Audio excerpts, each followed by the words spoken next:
తమ రాజకీయ ప్రత్యర్థుల్ని ఆంధ్రప్రదేశ్‌లో టార్గెట్ చేయటం కోసం నేరుగా తెలంగాణ ఎన్నికల్లో జరిగినటువంటి అంశాల్ని ఏపీ ముఖ్యమంత్రి జగన్మోహన్ రెడ్డి స్వయంగా వాడుతూ ఉండడం ఇప్పుడు చర్చనీయాంశమవుతుంది.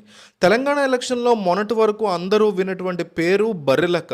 ఆమెకి దాదాపు 5,000 పైగా ఓట్లొచ్చాయి. అయితే ఆమె ఆఖరి స్థానంలో ఓడిపోయారు. అది వేరే విషయం. కానీ సోషల్ మీడియా ద్వారా వైరల్ అయినటువంటి ఆమె ప్రజల నోట్లలో ఎక్కువగా నానారు. అయితే ఆమె గెలవకపోయినప్పటికీ ఆమె యొక్క వైరల్ అయిన అంశాన్ని, ఆమె ఫేమస్ అయినటువంటి అంశాన్ని ఏపీలో పవన్ కళ్యాణ్‌ని టార్గెట్ చేయడానికి వైసీపీ చాలా తెలివిగా వాడుకుంటుంది. ఈ ఐడియా జగన్మోహన్ రెడ్డికి ఎవరిచ్చారో తెలీదు గానీ, నేరుగా ఆయన ప్రజలతో మమేకం అవుతున్నటువంటి మీటింగ్‌లో పవన్ కళ్యాణ్‌ని ఎద్దేవా చేస్తూ, దత్తపుత్రుడికి కనీసం బర్రెలక్కకు వచ్చినన్ని ఓట్లు కూడా రాలేదు అంటూ ఆయన చేసినటువంటి వ్యాఖ్యలు మాత్రం వైరల్ అవుతున్నాయి.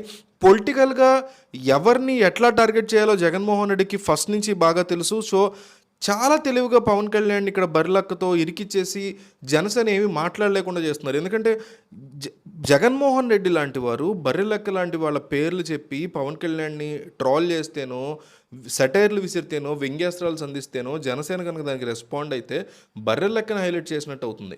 ఆమె స్థాయిని పెంచినట్టు అవుతుంది. కాబట్టి జనసేన ఏమీ మాట్లాడలేని పరిస్థితి ఉంది. సో, దీని మీద ఎటువంటి రియాక్షన్ ఇవ్వలేని పరిస్థితిలో జనసేన ఇరుక్కుపోయినప్పుడు జగన్మోహన్ రెడ్డి చాలా తెలివిగా ఆమె పేరు తీసుకొచ్చి పవన్ కళ్యాణ్‌ని తక్కువ చేసి బీజేపీ పొత్తులో భాగంగా 8 చోట్ల పోటీ చేసిన జనసేన డిపాజిట్ కూడా దక్కించుకోలేకపోతే, రూపాయి కూడా ఖర్చు పెట్టకుండా, ఎటువంటి పార్టీ లేకుండా బర్రెలక్క ఒక్క చిన్న మతలబు కూడా చేయకుండా 5,700 ఓట్ల వరకు గెలుచుకోగలిగింది. దత్తపుత్రుడి కంటే బర్రెలక్క బెటర్ పొజిషన్‌లో ఉంది తెలంగాణలో.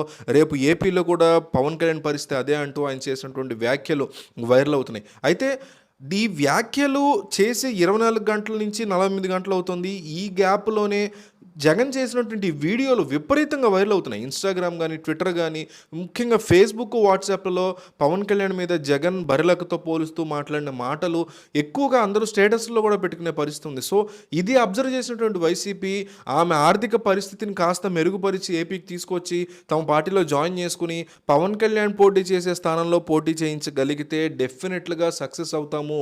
ఈ ఐడియా బావుంటుంది. ఇట్లా పవన్ కళ్యాణ్‌ని కార్నర్ చేయగలిగితే బావుంటుంది. ఆమె గెలవకపోవచ్చు. అక్కడ గెలవలేదు. ఇక్కడ కూడా పవన్ కళ్యాణ్ మీద గానీ, వేరే చోట గానీ పోటీ చేస్తే గెలిచే అవకాశాలు చాలా తక్కువున్నాయి. కానీ అలాంటి ఒక రోల్‌ని, అలాంటి ఒక డైల్ చేస్తే, అట్లాంటి ఒక డైస్‌ని రోల్ చేస్తే డెఫినెట్‌లీ పవన్ కళ్యాణ్‌కి ఆమెను ఒక ప్రత్యర్థిగా నిలబెట్టగలిగితే, పవన్ కళ్యాణ్ యొక్క స్థాయిని కిందకి దించినట్టు అవుతుంది.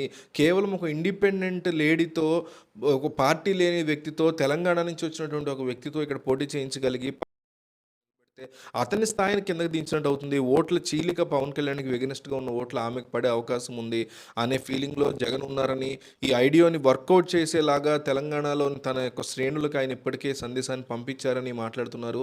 సో, ఇది గనక వర్కౌట్ అయితే, మీరు గనక ఆ నియోజకవర్గంలో ఉంటే, నిజంగా పవన్ కళ్యాణ్ వర్సెస్ బర్రెలక్క ఒక నియోజకవర్గం నడుస్తూ ఉంటే, ఆ నియోజకవర్గంలో మీరు గనక ఓటర్ అయితే మీ ఓటు ఎవరికి వేస్తారు? ఐ ఓట్ ఫర్ బర్రెలక్క లేదా I vote for Pawan Kalyan అని కామెంట్ చేయండి. లేదు, ఇదంతా కూడా ఒక ట్రాప్ లాంటి అంశం, పవన్ కళ్యాణ్ కావాలని జగన్ టార్గెట్ చేస్తున్నారు, ఇది సరైనటువంటి పద్ధతి కాదు అనిపిస్తే అట్లా అయినా కామెంట్ చేయండి. కానీ కామెంట్ చేయకుండా, మీ అభిప్రాయం తెలియజేయకుండా వీడియో వదిలి వెళ్ళకండి.